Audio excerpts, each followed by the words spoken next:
Recently, he discussed the book from the offices of the University Press of Kansas. Mr. Paladon's book is one in the press's series on presidential administrations. The book was published in 1994 and later won the Lincoln Prize. Philip Paladon, The Presidency of Abraham Lincoln. When did you write this book? I wrote it in the early 90s. We published it in 1995. What's the hardest thing about writing a book about Lincoln? Believing that you have to master all of the literature that is out there, and if you started it, you'd never write the book. How many books have been written about Abraham Lincoln? More than anybody who's existed except for Jesus and Napoleon. So I don't think you could count. What were you trying to do with this book that was different than some of the others? I was trying to put Lincoln in the context of his conservatism, his respect for the Constitution, his respect for the political processes.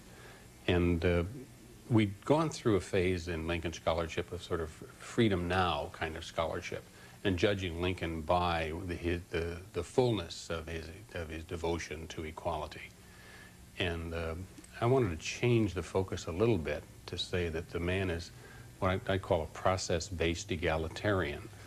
And that just boils down to someone who believes that the existing institutions in the country are able to provide opportunity for equality, but that you couldn't throw his conservatism aside and his belief in institutions, because that's what he did for a living. He was a lawyer and a politician, both committed to those. He was also a successful product of the Industrial Revolution and the self-made man concept, and that was part of that institution as well. So here's a man who believes in the institutions of the country, but also is a believer that slavery needs to end. And too often people have said, well, we can quote Lincoln to the extent that he didn't believe that blacks should be on juries, that blacks should vote. They quote his famous letter to Horace Greeley saying, if I could save the Union by freeing no blacks, I'd do it. If I could save them by freeing all of them, I'd do it. And if I could save it by freeing some and letting others remain in chains, I'd do that. So this looks like a man who's so devoted to institutions like the Union that he really is being a humbug when he says he's interested in equality. But the real question for me was, how did Lincoln emancipate the Republic from slavery and not just the slaves? And that means operating within the context of the world around him and the possibilities around him, and his devotion to sort of reasoned thought. The man was spoke of mind, all-conquering mind, quite often, and was really shaken when a colleague of his, when he was a young boy, had gone insane in front of his very eyes. And Lincoln didn't drink because it made him feel all flabby. So here's a man who believes in control and discipline and in the institutions of the country. So that's sort of a long answer to How did you come up with that thought process of looking at it in that way? I've been reading some constitutional theory by people like Ronald Dworkin, and they're talking about the constitution of aspiration, and by which they mean that built within the Constitution itself is the opportunity for manifesting the values of equality, for belief in the government of consent, for respecting individuals. And the constitutional process lives up to that. And so when you're devoted to the Constitution, that just doesn't mean you're a hoary old conservative who wants the institutions to operate endlessly, but someone who thinks that this system works for the goals of the Declaration of Independence, that the Constitution is a means to achieve the goals of the Declaration of Independence. You write in your acknowledgments in this book, I have learned much from other Lincoln scholars, especially those with whom I disagree. Sure. How much disagreement is there among Lincoln scholars today? These days, it's pretty much in agreement. Lincoln, the egalitarian, is sort of predominant. So most people who are writing about him, and those are ones I disagree with in part, talk about the Freedom Now Lincoln, that secretly Lincoln was always fighting to preserve the ideals of the Declaration, but was not really a conservative, but actually was a liberal. And in the environment of freedom now, and in the world in which we live, that's the Lincoln that we have to have, most people believe. But I think you have to have a Lincoln who respects the institutions, if we want to believe in our institutions. Otherwise, the people are forced with it into a choice like William Lloyd Garrison made, to burn the damn Constitution and say that it's a covenant with death, an agreement with hell. And I don't think we can successfully make transitions toward equality or any other ideal goal without some respect for the way people are living in the institutions that they have. How many books have you written? 4. What are the other ones? Excuse me. The first one I wrote was on the constitutional thought of the country during the Civil War period. And then I wrote a little book called Victims, which is a story of 13 Unionist mountaineers in North Carolina who were rounded up and shot by a Confederate unit from the area as well. And I was trying to explore in that what psychiatrists call the atrocity-producing situation. So that book came out of my reading about the My Lai massacre. And I wondered, how could something like that happen? Well, here was an incident that really seemed to epitomize how something like that could happen. So I did that one, and then I did a book called The People's Contest, The Union and Civil War, which was a study of the politics, economics, culture, society of the North during the Civil War, with different it ranges all the way from the creation of greenback currency to people's ideas about heaven. And then I finally came to the Lincoln volume. How did you get involved or interested in the Civil War period? You know, I don't think I could tell you. I went, it may have been sort of a personal route. I went to UCLA for a year in graduate school and found a man named Harold Hyman, who was one of the leading professors on American constitutional history. And he was focusing on the Civil War in those days. And I took a liking to him and felt like I could really learn a lot from him. And so I got interested in the subject too. And then it just gradually expanded one thing. As I learned more, I got more interested. So one thing led to another. What do you teach today? I teach American constitutional history, the Civil War, and U.S. history surveys, things like that. Sometimes American social, cultural history as it relates to the Civil War. Where do you teach? University of Kansas. How many students do you have? At this point, I have 72 in my Civil War class, and then I have about 25 in my honors class. What do young people think about the Civil War period these days? They're interested, about as interested in that as they are in a lot of other things. Now, I'm not sure what that says.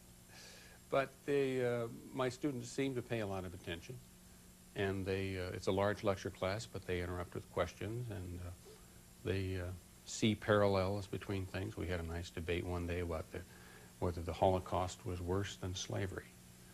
And so they're interested in that kinds of things. They're interested in issues of equality, interested in the rule of law to some extent. When I start rattling on about the privilege of the writ of habeas corpus, eyes glaze over. But I think they're interested, and they're interested in a lot of, in mega-death. They're interested in 620,000 dead young men, which is the almost more people killed than in all other American wars are killed in the Civil War. And so they get interested in that. And sometimes they get angry with me because I don't fight a lot of battles for them. I don't give them, let's march up and down the hills of Antietam or through the cornfield. Or Do they want that sometimes? they do want that. I will get teaching evaluations that will say, I took this course on the Civil War and I wanted more war. And I'm more interested in the impact of war on society and society on how wars are structured. What do you think about the quality of Civil War scholarship today? I think it's very good. It's there's some things that are being left out. They haven't really married what was called the new social history, which is something that started off about 25 years ago, and looked at race, class, and gender issues as they showed up in history. And people who wrote that kind of history wrote almost as if the Civil War didn't happen. It's very funny. These books tend to cover 1830s, 1870s, 1880s. But then the Civil War sort of just doesn't show up. It's almost in reaction to the hoary old folks who had been teaching history the old way about the generals and the presidents and judges and things like that. And the two streams of scholarship have sort of abided side by side. And only gradually have they started to put them together. My People's Contest book was an effort to try to put them together. But there haven't been a lot of people following that. So they're interested in different historical cycles. And I'd be happy if they would reconcile these two streams. I guess as a scholar, I'd be happy. As an individual who wants to keep on making my name, let them not do that for a while. What about historical fiction as it relates to the Civil War period? Did you ever read any of it? The one that I have read is Michael Shara's Killer Angels. And I've tried to read Gore Vidal's Lincoln a couple times, and I don't get mad at it for any historical inaccuracies. I just get bored with it.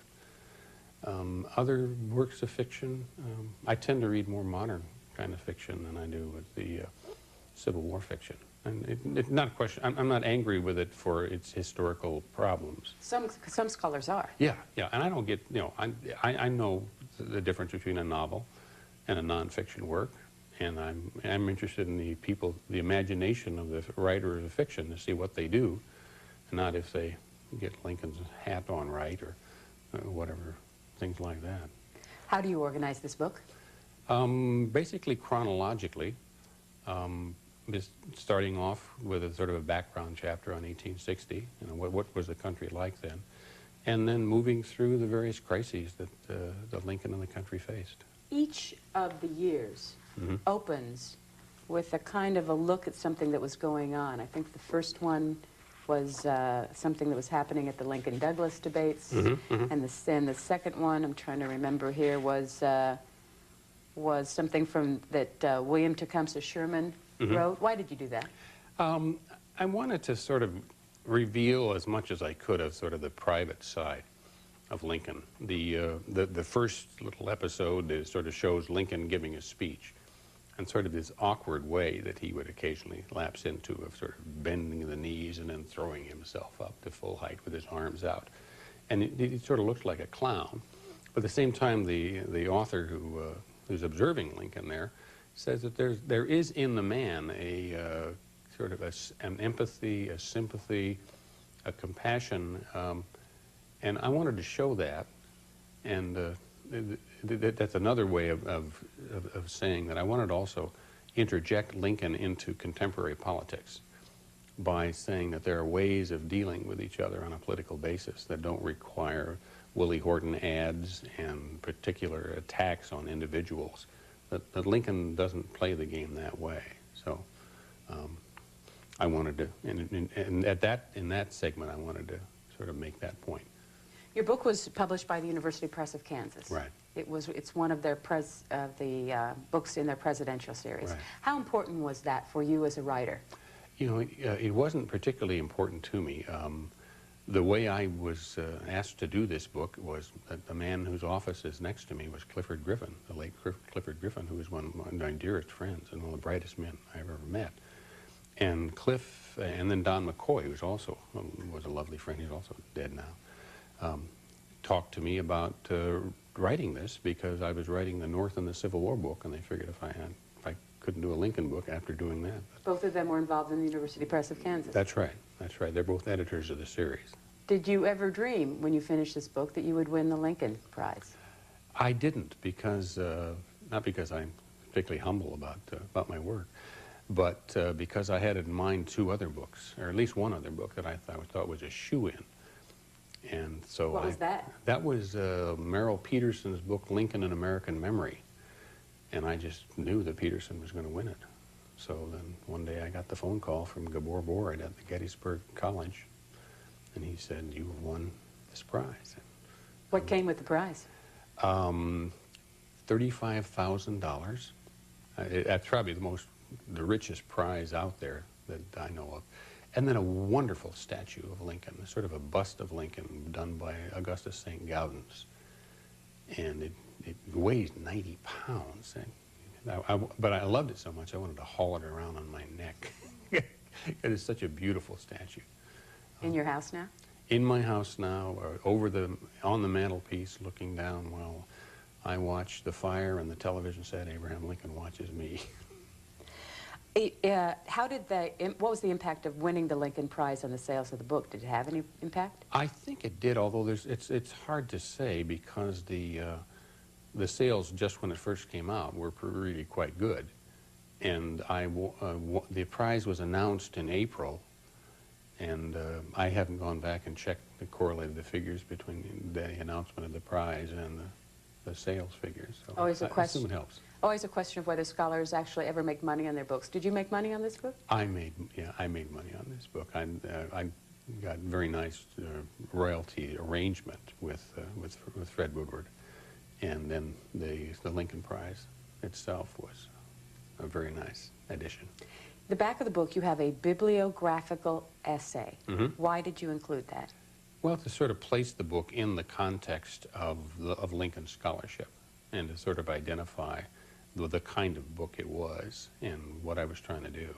And also the presidential series asked for a bibliographic essay. This is a little bit different than the ones that you ordinarily see, and it is more of an essay about where Lincoln scholarship has been and where this book fits into it.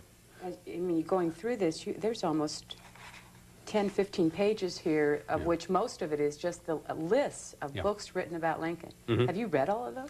I have seen all of those, held them in my hand, for sure, and read in all of them. I basically went through the footnotes that I'd used and then assembled a list of books off of that. And so I have read in all of those books. Is there anything new about Lincoln that can be talked about? I mean, as you continue to teach, do you still research? Yeah, I still do some research, yeah. Every age has to come to grips with this first, and some people often ask why another book on Lincoln, and my sort of glib reply is why another performance of Hamlet? That each time, or Henry V, I'm thinking of the Olivier Henry V and Branagh's Henry V, and those are different. One is sort of a pro-war and pro-glory Henry V, and the other one is a not so pro-war and an anti-war movie or film. So I think every generation has to some extent, deal with Lincoln's ideas, and so there'll always be something new to say, and people will forget, the life, the career, the ideas, but each age has to write its own Lincoln book. And unfortunately for me, if there was only one Lincoln book, of course, I'd be a wealthy man. But each generation has to write its 50 Lincoln books, I think. When you take a look at this and you read the Lincoln Scholarship and you continue to do the research, what do you think is the most repeated false impression of this man and his administration? I think it's wrapped up with this Greeley letter that in 1862, in August of 1862, Horace Greeley, the editor of the New York Tribune, wrote Abraham Lincoln a public letter, a public editorial, which was called The Prayer of 20 Millions. And it told Lincoln that what 20 million Americans were praying he would do would be to emancipate the slaves. And Lincoln wrote back with that reply that I mentioned earlier. If I could free, what I do to save the Union. And if I could save the Union without freeing any slaves, freeing all of them, freeing half of them, I would do that. And therefore people think that Lincoln is not interested in freeing the slaves, he's interested in saving the Union, and that's the motivation. Several things really I think need to be clarified about that. One is that as Lincoln is writing his reply, Lincoln wrote a public reply. It wasn't a private letter to Horace Greeley, it was a reply that was going to go to the whole audience of America. And as he was writing to Greeley, he had already agreed to emancipate the slaves. He decided to emancipate the slaves, and he told his cabinet this in July of '62. So when you think of that, you see Lincoln sort of the propagandist at work, sort of telling the world that if I free the slaves, I want you people to think of the Union. Because most Americans at that time were racist, and to one degree or another, some to a very large degree. And Lincoln had to appealed to them as well as to people who were egalitarians at the time, the abolitionists. And so he emphasized that he was trying to save the Union. But I think what he was saying was, think Union for whatever I do. So that gives him much more of an egalitarian slant, much more of an egalitarian devotion than the Greeley letter would indicate. So I think that's the thing that people sort of focus on and shouldn't. They need to take emancipation seriously and see it as a problem of undoing white attitudes in the context of white America, which had created a lot of institutions which preserved slavery. But some that didn't, such as the Constitution. And Lincoln's interpretation of it was a way of freeing the slaves. Philip Paladin, author of The Presidency of Abraham Lincoln. Thank you. Thank you. Philip Paladin is a professor of history at the University of Kansas in Lawrence. He's also written several other books about the Civil War era.